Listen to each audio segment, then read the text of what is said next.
So today's Roho Monday is brought to you by the teachings of Joe Dispenza. I have been really jamming on him lately, and because it's right on time, and all of his work is about letting go and trusting the process. And that has been a game changer for me. And so I've been deeply like before I go to bed, and it's first thing I do when I wake up is listening to meditations of letting go and allowing what is supposed to happen without my interference in it. But what I've learned in the teachings is that I am addicted to safety, but really it's familiarity. I'm always looking for what's familiar. And when you go through a process like this where you make a choice of something different, get ready because we love our familiarity. And if what is familiar is pain, suffering, unworthiness, confusion, navigating drama, overcoming trauma, if all of that is what's familiar, the minute you make a choice towards your freedom, it's going to feel like an uphill battle. And your body will do anything and everything to have you go back to the safe familiarity of chaos, confusion, exhaustion, right? What Joe Dispenza said is familiar pain feels safer than uncertain freedom. That almost knocked me out of my chair. Familiar pain feels safer than uncertain freedom, right?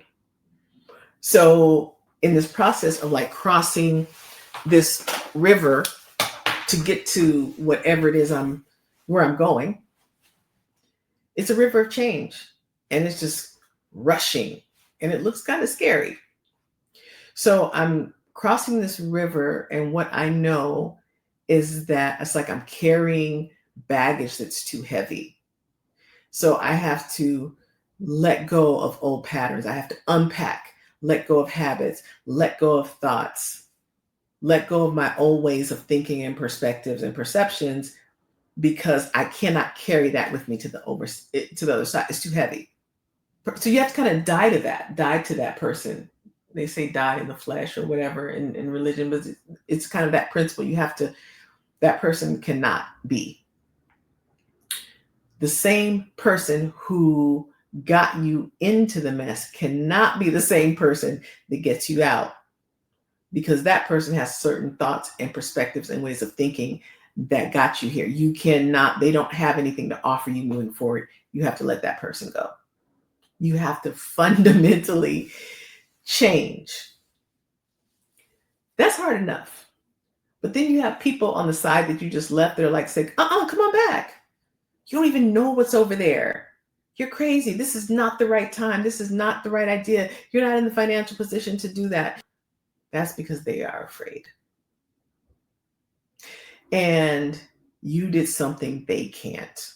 Or they actually may be supporting you and wanting to help, but their limited perception doesn't give them the perspective to understand your choice, your decisions, you. So we get addicted to this high of becoming something. It literally feels like a high. You ever think about your future and you're like, ooh, yeah, even thinking about that makes me a somebody. Even attempting or even trying to become that makes me a. So your identity gets wrapped up in your becoming, right? So when you're becoming something, you can be justified in not doing anything because you're becoming. You're trying.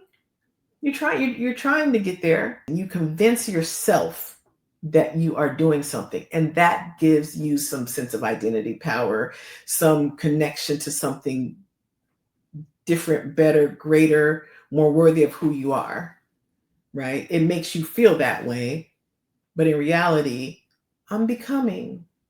I'm trying to get there. So this idea of becoming and doing all that, it just gets us off the hook and gives permission to, hide in the I'm preparing narrative. Stay small with the I'm overcoming. narrative. Ooh, this is what Joe Dispenza said. When you're in that becoming place, becoming was the most comfortable prison you ever built because it protected you from the fear of arrival, the fear of having the thing, the fear of being that person, the fear of actually living that life. Because in that life there, you can't make excuses. What are you making excuses for? You're there. And so much of your identity is wrapped in all of these things of making excuses and blaming your life circumstances and hiding out and, oh, my childhood, I'm still healing from that breakup. I just need to wait till this life experience changes or life situation changes. All of that just keeps you from your power. When you arrive, your identity is no longer based on your labor and trying and fighting, your ability to take a hit and endure and stand back up. That's not what it is about. That's the world of becoming. And there's value in that. There's nobility in that. It's like we get more obsessed with the path because actually arriving and getting there is a threat to our identity as a becomer. And that's for a lot of us, our whole identity. So I want to be clear as I close out. When I'm saying arrival, I'm not talking about an event. I'm not talking about a circumstance. I'm not talking about an experience. I'm talking about a choice, a spirit decision. I'm living in my house. And when I say I'm living here, I'm fully living here. I got some paving done on the side of the house. I operate in it, and everything is just as I would have it if I'm going to keep going. But there is still one final court case. And that can go in any direction. But I still got work done on my house because while I'm here, I am living. That's the arrival choice. I am here. I am living. I'm not in transition. I'm not becoming. I'm not waiting to see. I'm here. I'm living. Up until this point, I was just kind of like in between. I was like not unpacking stuff and waiting to see what happens and wait.